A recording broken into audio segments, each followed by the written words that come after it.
Muitos têm a Bíblia apenas como um amuleto, muitos têm a Bíblia apenas como um objeto de decoração dentro da sua casa. Passa dias, semanas, meses até, sem abrir a palavra de Deus, sem procurar o alimento na palavra de Deus. E eu aprendi desde criança, pequeno não, porque eu não cresci muito, mas desde criança eu aprendi a amar a palavra de Deus. E a palavra de Deus, irmãos, ela tem algumas características. E essas características, a primeira é revelar Deus a nós. É a revelação de Deus aos homens. Uma segunda característica que a Bíblia tem, irmãos, é nos confrontar conosco mesmo. E muitas vezes, quando somos confrontados, nós não gostamos, sabe por quê? Porque ela vai espelhar exatamente aquilo que nós somos. E em terceiro lugar, irmão, da palavra de Deus, ela diz o que nós precisamos ser em contraste daquilo que nós dizemos ser.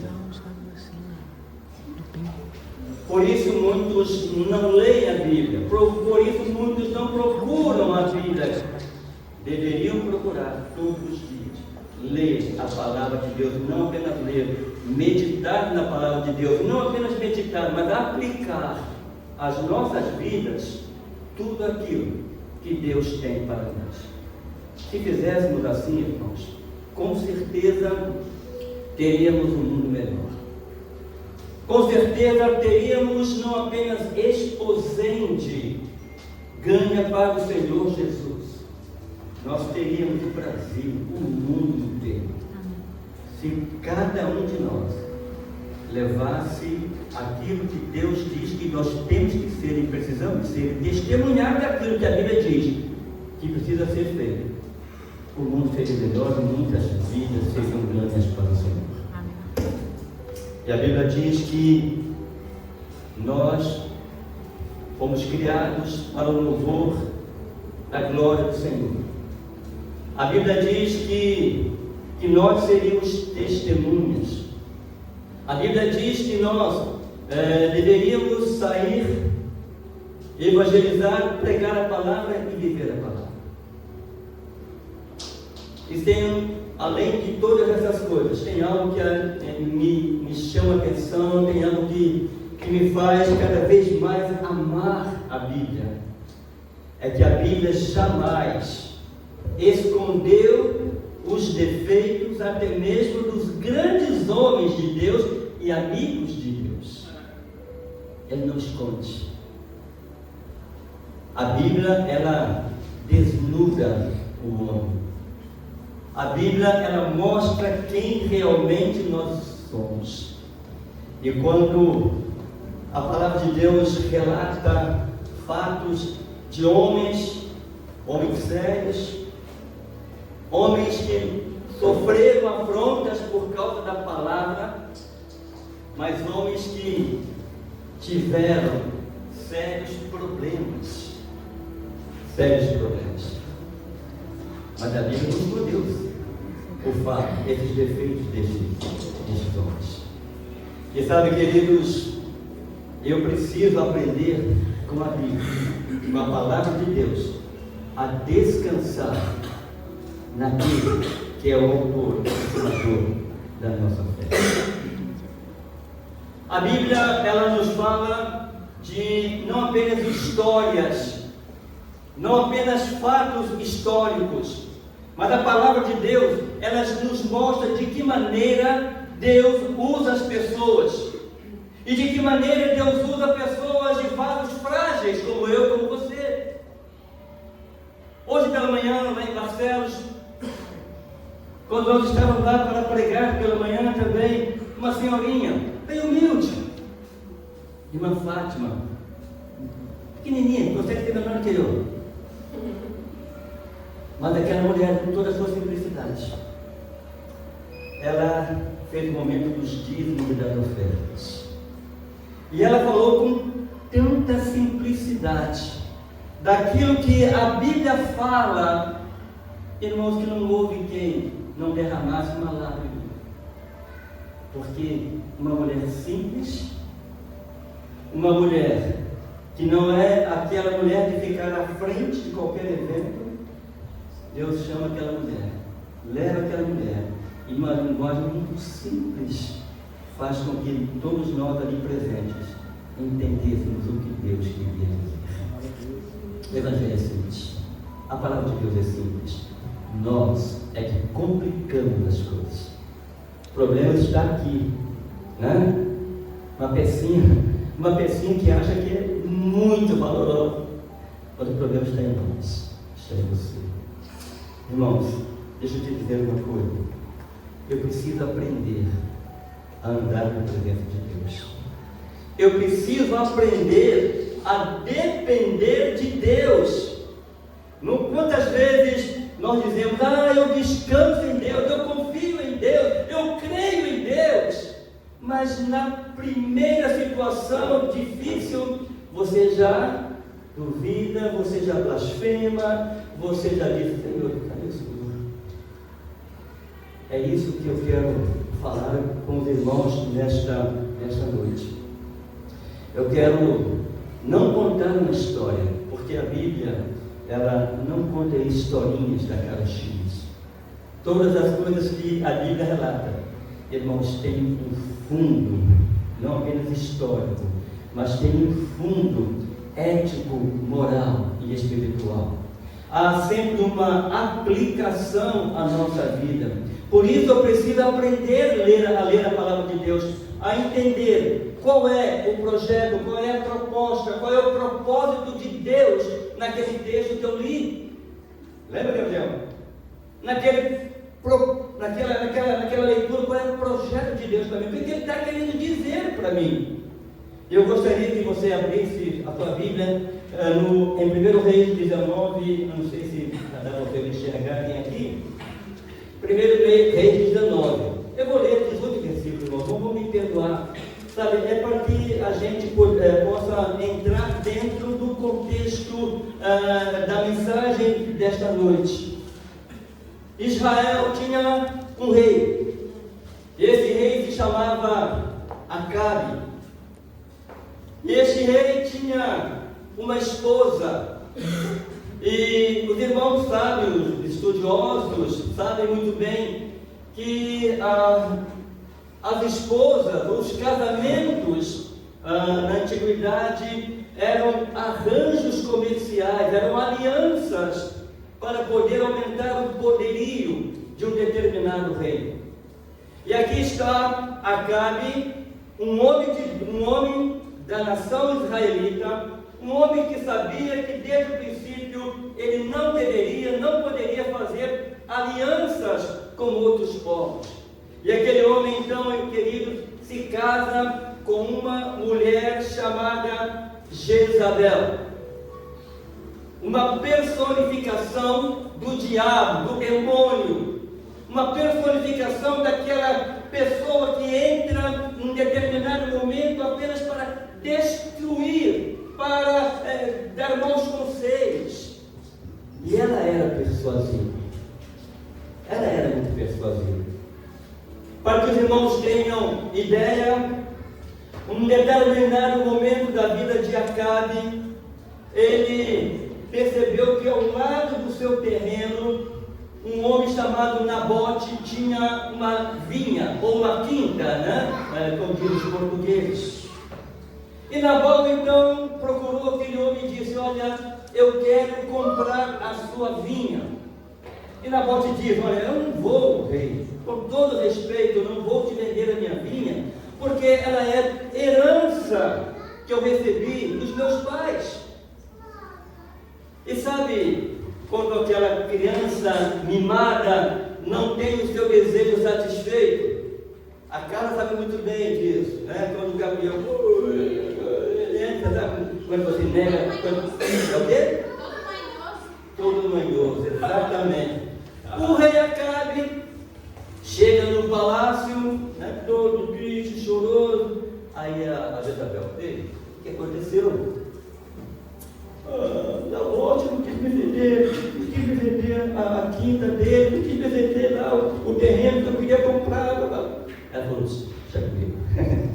chapulinha, vou dar um jeito. Mulher maligna, mulher do mal. Ela planejou a morte de Nabote. Aquele homem morreu, foi morto. E ela virou para ele e falou assim, agora ela tem uma moça. Olha o que é. O que é uma mulher dentro de casa que não sabe ser sábia? Hoje pela manhã eu falei lá no Marcelo sobre como se relacionar no casamento. A mulher sábia, ela edifica a sua casa.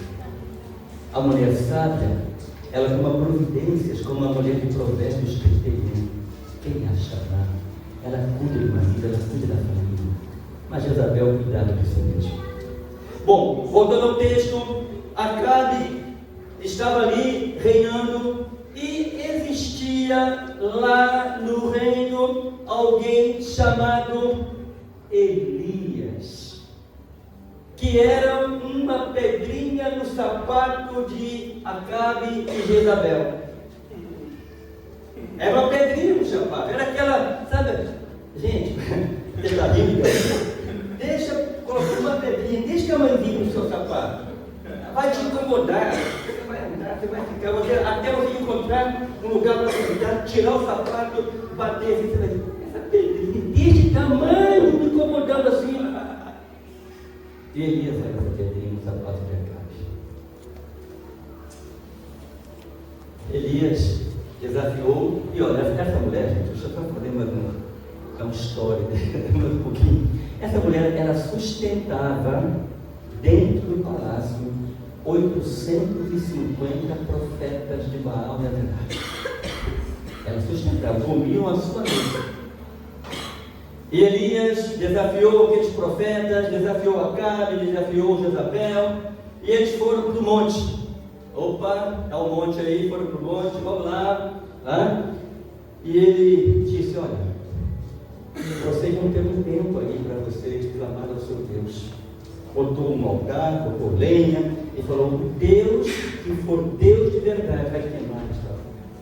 E eles se rasgaram, se cortaram, fizeram, quando um desenvolveu o rabo de arraia para lá, e noite, fez aquilo, e nada aconteceu.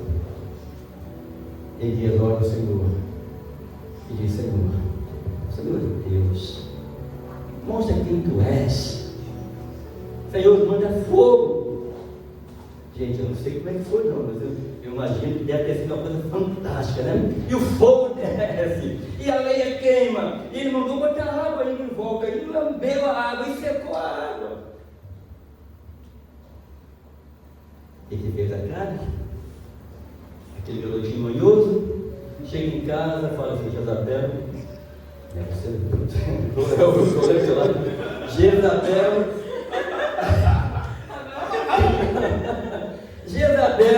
você não sabe o que aconteceu. Fala, cara, qual é agora a próxima? Sabe Elias? Ele mandou descer fogo do céu. Os profetas foram mortos, os seus profetas, os novos profetas, porque ele era onipotente, moral, foram todos mortos. E Acabe conta para Jezabel tudo que ele tinha feito e como totalmente mataram todos os profetas da espada. Então Jezabel manda o mensageiro a Elias a dizer-lhe, assim me façam os deuses e outro tanto, ou seja, Deus pode me castigar e muito mais, se amanhã, a estas horas, não puser a tua vida como dele, ou seja, amanhã você estará na sepultura. Essa foi a ameaça de Jezabel para Elias. O que você espera de um grande homem de Deus, um homem que ora e desce fogo? Pode vir. O texto diz que ele, ouvindo essas ameaças, se levantou para escapar com vida. E se foi, e chegou a um lugar chamado Berseba, que é de Judá, e deixou ali o seu servo. Ele, porém, foi ao deserto, o caminho de um dia, foi sentar-se debaixo de um zimbro e pediu para si a morte. Um homem que tinha orado, um homem que desafiou 250 profetas de Baal e Azerá, um homem que desafiou o rei de Israel, um homem que desafia Jezabel, agora ele foge, ele deita, ele se escora debaixo de uma árvore, e ali fica totalmente desanimado. Deus manda um anjo, tira o texto, um anjo o toca e diz: levanta-te e come. E olhou, e eis que a sua cabeceira estava pão cozido sobre as brasas, uma botija de água, e comeu, e bebeu, e voltou para o seu sono. Dormiu de novo. E o anjo do Senhor tornou a segunda vez, e o tocou e disse: levanta-te e come, porque te será muito longo o caminho.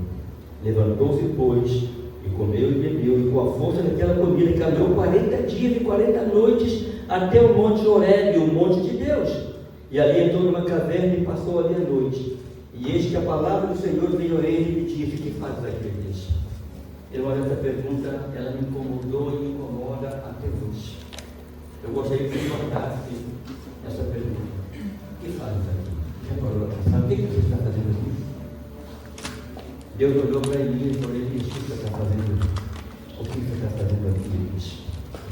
E ele disse: eu tenho sido muito zeloso pelo Senhor, Deus dos exércitos, porque os filhos de Israel abandonaram a tua aliança, derrubaram os teus altares, mataram os teus profetas à espada, e só eu fiquei. Olha aí, uma versão santificada de Acá, se assim podemos dizer. Só eu fiquei, Senhor, e buscam a minha vida para me tirarem.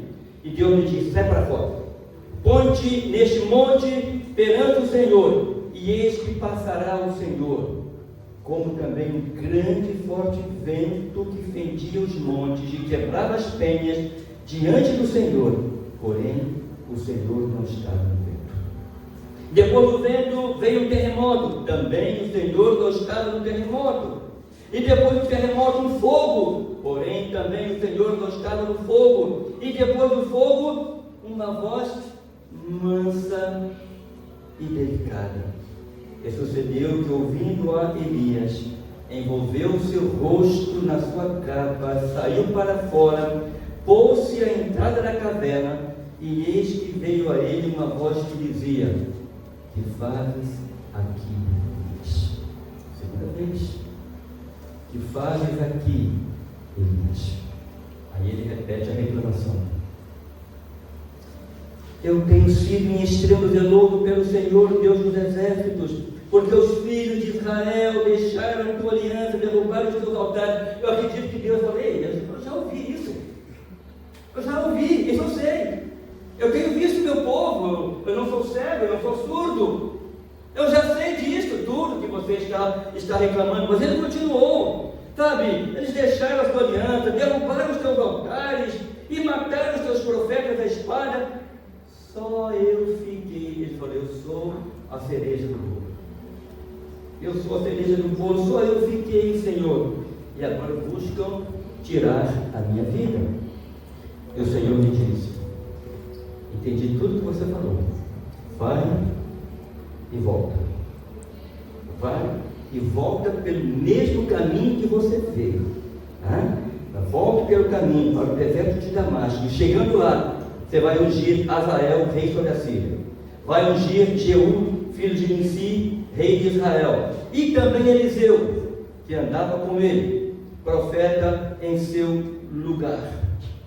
E há de ser que o que escapar da espada de Azael matará Jeú, e o que escapar da espada de Jeú matará Eliseu. Também, aí ele falou assim: olha, vou te fazer só um lembrete para você, Elias. Vou só te dar um lembrete. Também deixei ficar em Israel 7.000 homens, todos aqueles que não dobraram seu joelho a Baal, e que toda a boca que não o beijou. Entendeu, Elias? Você não está sozinho. Você não está sozinho. Sabe, queridos, deixa eu te dizer uma coisa. Além de Elias desafiar aqueles profetas de Baal, ele havia orado ao Senhor. Ele havia orado, irmãos, e durante 3 anos e 6 meses ficou sem chover em Israel. 3 anos e 6 meses não choveu. E era um homem de oração, um homem de poder, um homem ungido pelo Senhor. E depois ele orou novamente e o Senhor deu a chuva. Você conhece aquela música? Eu vejo uma pequena nuvem. E aí, vai virar isso aí. Você ora, o que você está vendo? É lá no pequenininho. Tem um pequenininho para a tempestade. Não é nada. Sabe, irmãos, Elias, ele ora, não chove 3 anos e 6 meses. Ele ora e Deus dá chuva. Elias, ele ora e o fogo desce, e lambe o fogo, mata os profetas de Baal, matou a todos. E agora nós encontramos este homem fugindo de uma mulher chamada Jezabel, a cruel. Jezabel, a cruel. Então, queridos, é dentro desse contexto, e eu penso que assim como Elias, talvez você, eu muitas vezes, olhamos para Deus e falamos: Senhor, poxa vida, eu entrego a minha vida, Senhor, eu abri mão de tantas coisas para estar aqui, Senhor, eu faço tantas coisas para o Senhor, e o Senhor permite que eu passe por tudo isso que eu estou passando. Diário de um imigrante.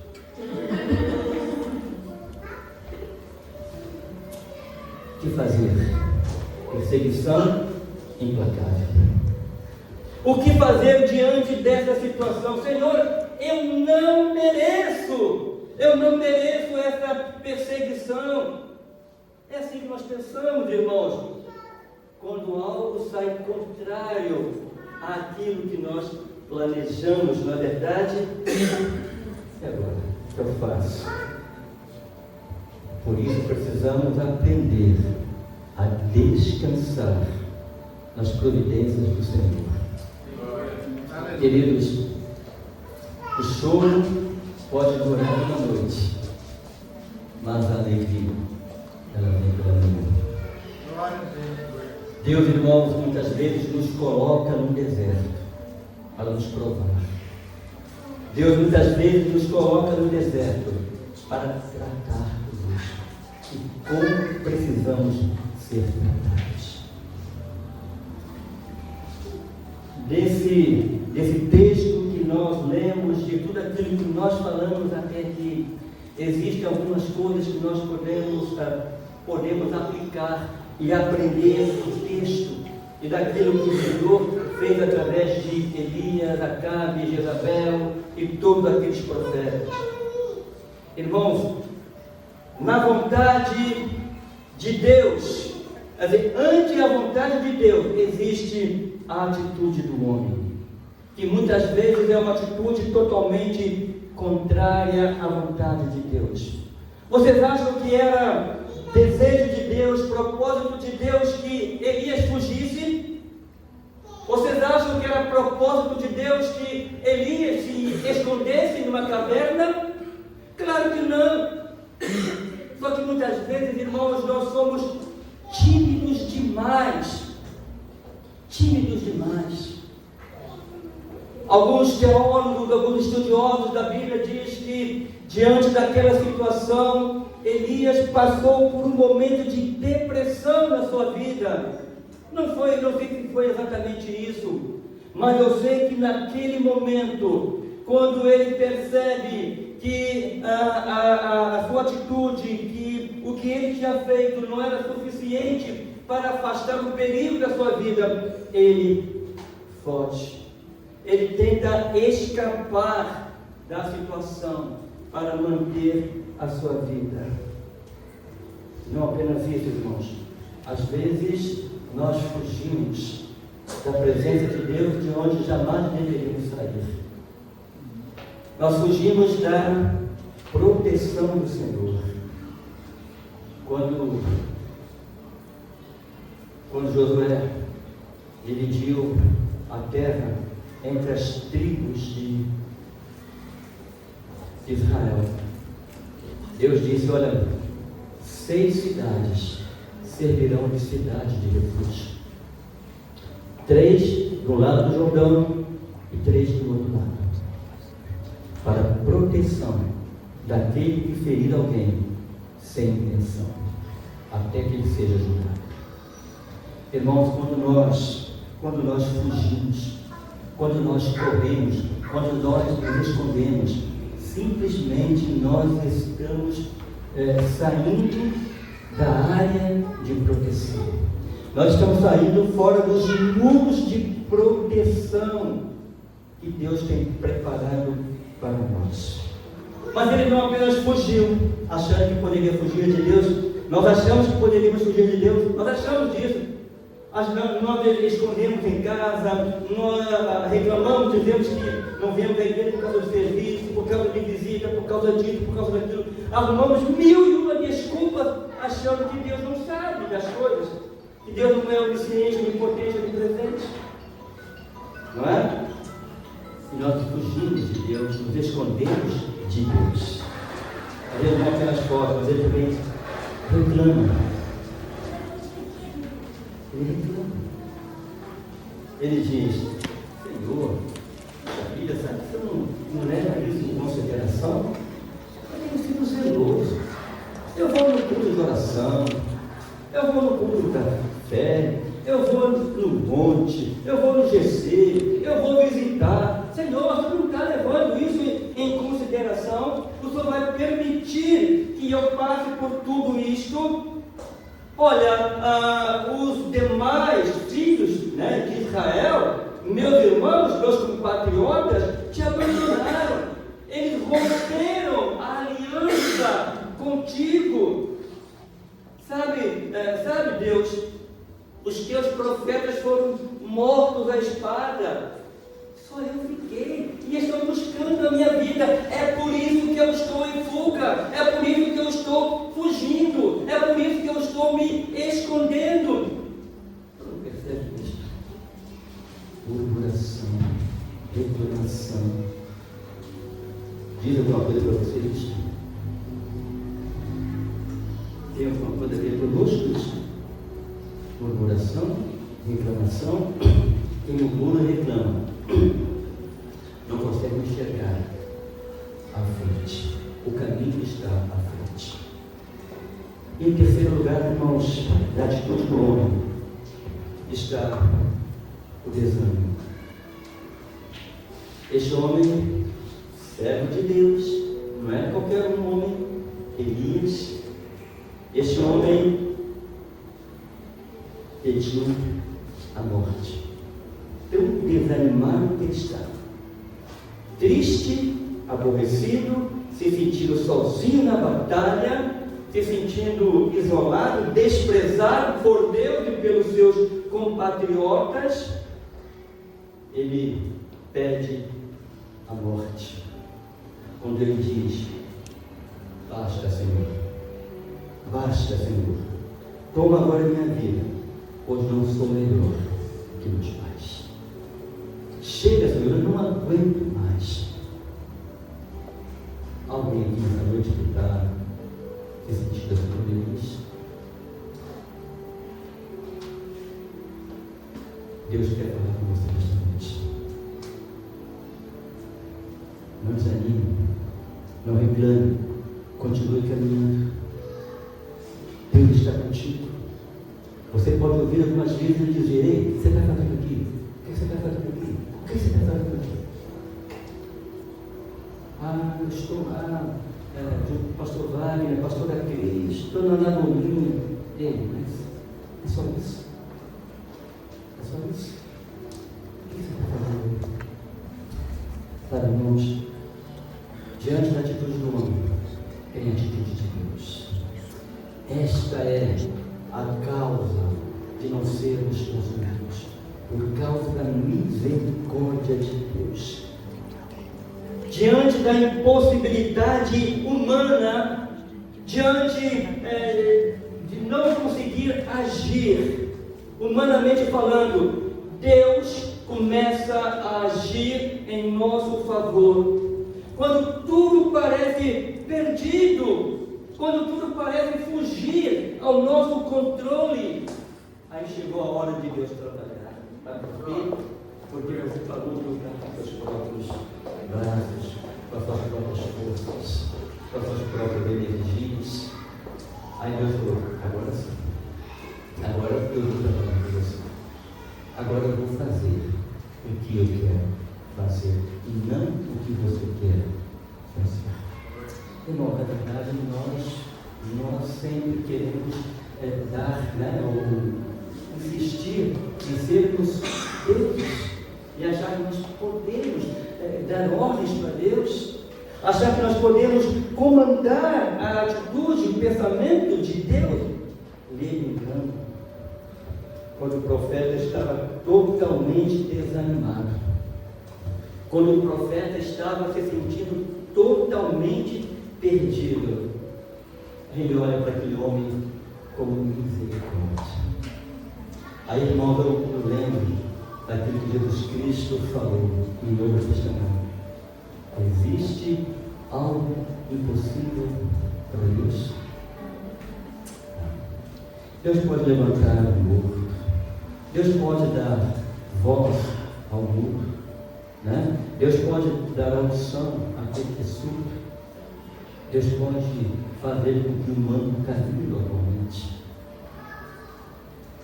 E sabe, queridos, o Senhor, vendo a situação do profeta, diz: agora, Elias, você está pronto para ouvir a minha voz. E Deus manda anjos. Você já percebeu que algumas vezes em nossas vidas, quando nós estamos desanimados, tristes, se sentindo desamparados, Deus manda um anjo dele para te abraçar, para te tocar, e dizer: ei, pastorzão, pode comigo, estou contigo, querido. Ei, estou com você, filho. Leda, pode comigo, estamos juntos. Rai, Tati, juntos. Eis que Deus manda um anjo. E quando o anjo chega para aquele homem e diz: ei, levanta e come. Por que levanta e comigo? Porque ele tinha uma longa jornada ainda. O ministério profético de Elias não havia acabado. Meu irmão, você que está aí desanimado, quem sabe você é servo de Deus. Aquilo que Deus tem para fazer através de você não parou, não desanime. Levanta, come, anda, caminha, glória a Deus. Irmãos, quando Deus está no controle, Ele não manda levantar e caminhar e comer, mas Ele diz: aqui está o alimento, eu te sustento. Ele mandou pão, Ele mandou um bom abraçado. Eu imagino que quando Elias acordou, falou: mas não abri, eu não botei fogo em brasa nenhuma. Por que você gosta de pegando fogo de uma lado? E pão! O Deus é tremendo, irmãos. E no momento que Ele mandou ter um corpo alimentar ele, né? Para beber sua água, o vinho, depois de beber secou, né? Deus é Deus, irmãos. E quando Ele come, ele em vez de ouvir a voz de Deus e atender, o que ele faz? Não, ele dorme de novo. Ele dorme de novo. Ei, eu não te alimentei para você ficar dormindo. Ei, desperta, levanta, caminha. O teu ministério não acabou. Eu te alimentei, eu te fortaleci, eu te animei. Sai da tua preguiça. Pronto. Eu queria falar uma coisa bonita aqui para não sair. Letargia. energia. Ah, bonito, né? Quer dizer o quê? Olha, deixa de ser preguiçoso, levanta do teu caminho, vai para a tua cama, vai trabalhar, vai ter com as formigas, né?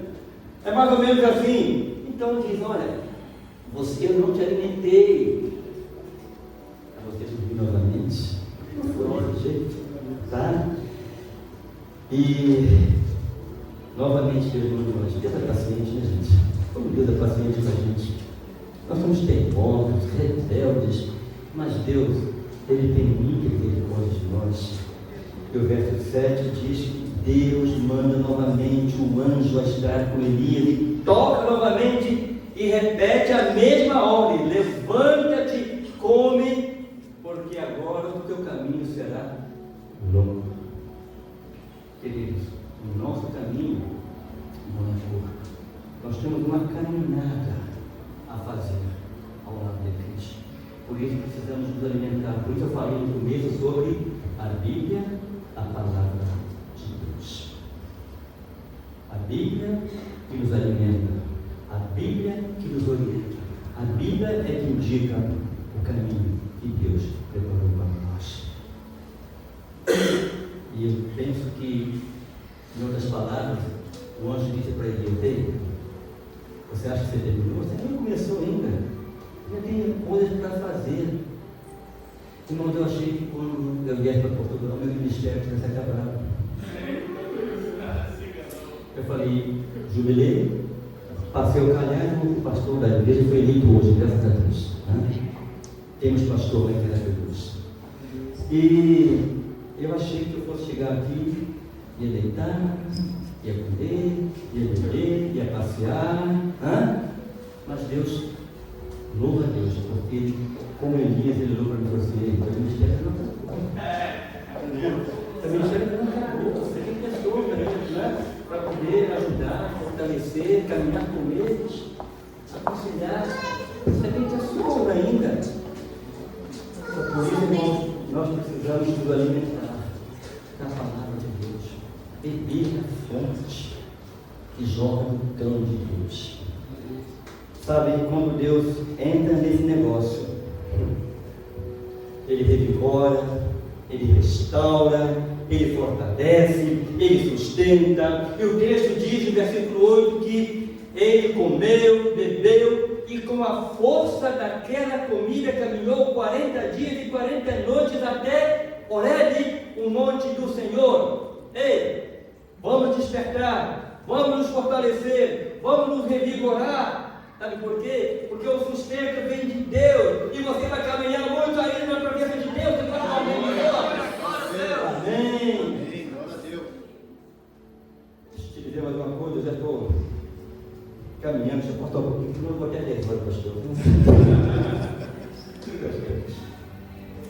Minha esposa fala para mim: nossa, está pegando muito. Então eu tenho que ouvir minha esposa. Eu tenho que entender, irmão, e você também, que está rindo que você não está sozinho, eu não estou sozinho. Elias entrou numa caverna, passou a noite ali, e eis que a palavra do Senhor veio a ele 2 vezes, fazendo a mesma pergunta: o que você está fazendo dentro da caverna? Caverna não é o teu lugar. Caverna não é o teu lugar. Sai da caverna. O que você está fazendo aí? 2 vezes ele pergunta a gente. Tem uma música que fala perdido na casa do Pai. Vocês já ouviram essa música?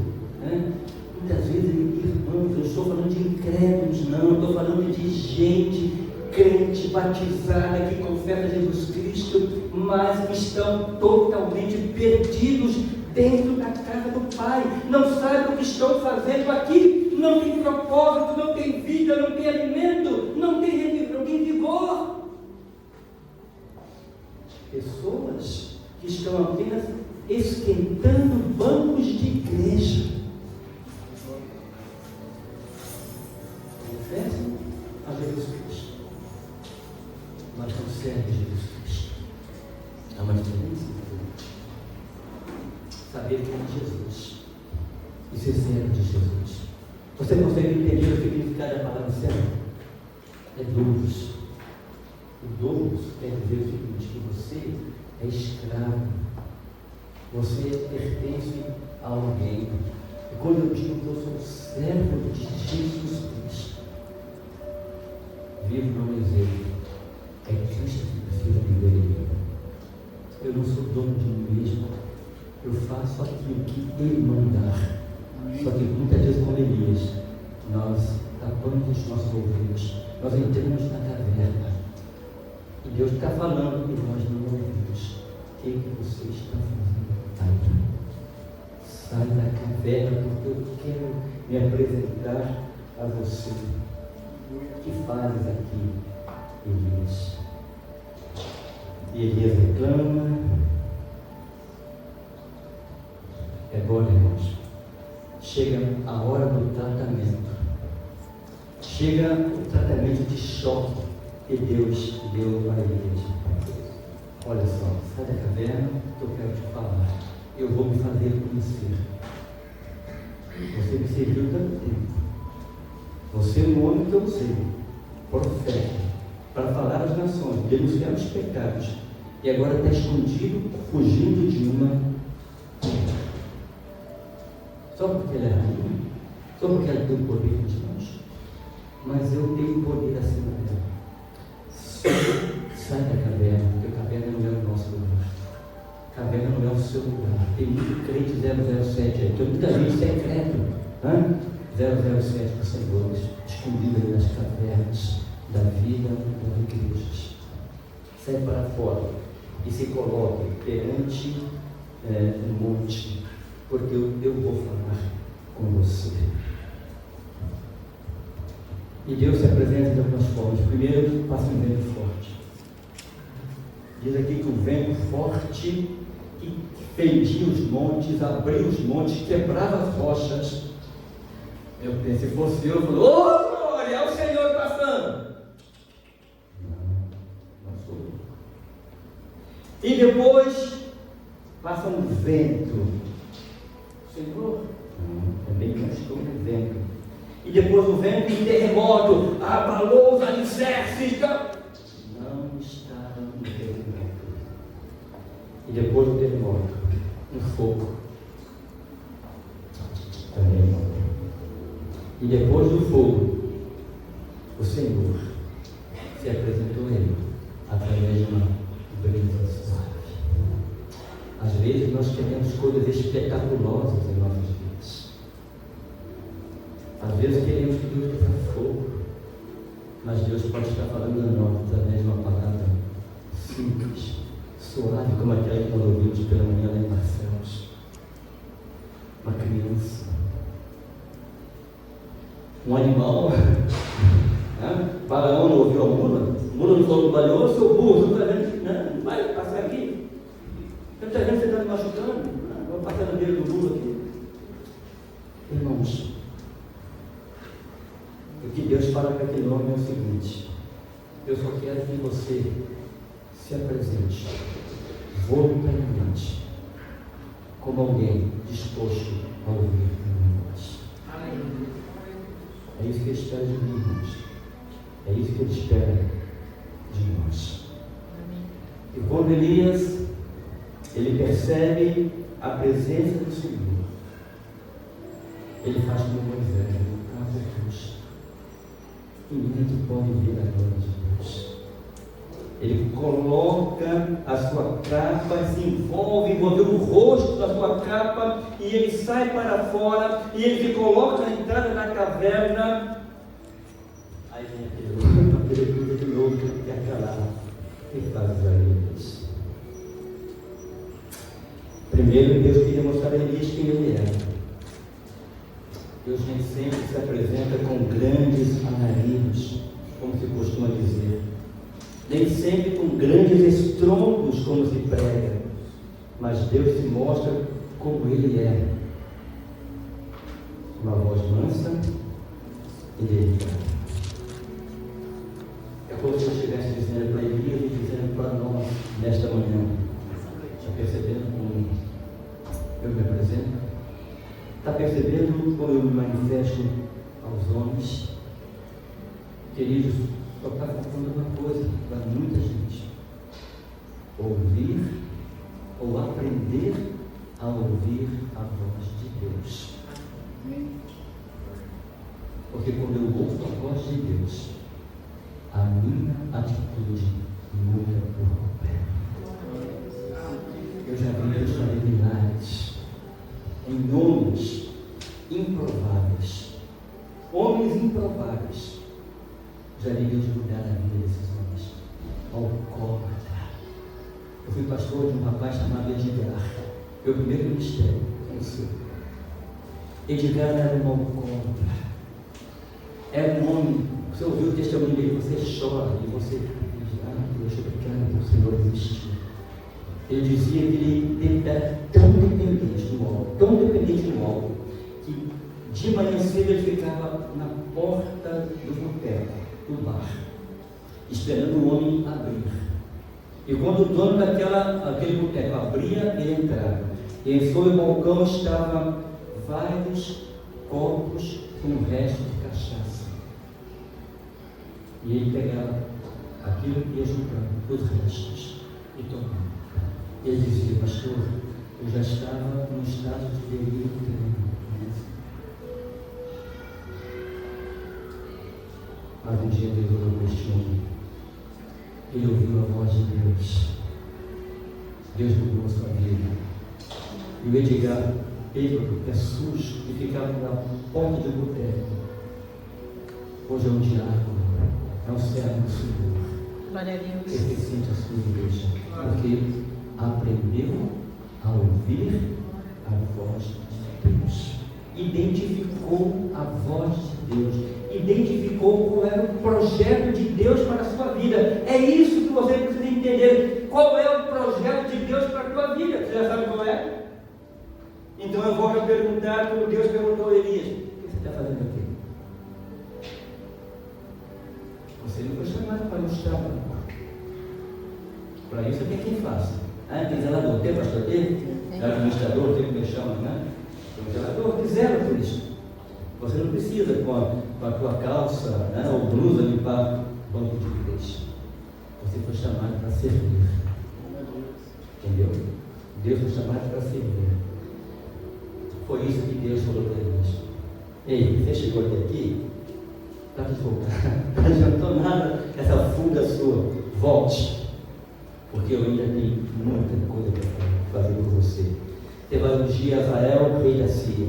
Você vai ungir Jeú, rei de Israel. Você vai ungir Eliseu, o teu moço, o teu amigo, o teu companheiro. Ele vai ser profeta nesse lugar, Elias. Porque antes de trazer você aqui para mim, você ainda tem algo a realizar em meu nome. Irmãos, sucedeu que Elias, voltando, cumprindo a ordem de Deus, voltou, fez tudo que Deus mandou. E diz o texto que Elias foi trasladado numa carruagem de fogo. E Eliseu foi o último a ser consagrado profeta no lugar de Elias. Ele disse: eu só quero uma coisa, meu Senhor. Eu quero porção dobrada do seu Espírito. É isso que você quer, irmão? É isso que você quer? Sabe, queridos, Deus tem orado para mim, tem orado para você como pessoas especiais. Ele não quer que nem eu, nem você sejamos apenas espectadores de algo ou de um espetáculo que tem como arte principal o nosso Deus, Jesus Cristo. Mas Ele quer que nós sejamos parte desse processo. Não vou chamar de show, porque Deus não precisa de show, de espetáculo. Deus precisa de adoradores. E Ele quer que eu e você sejamos verdadeiros adoradores. É isso que Ele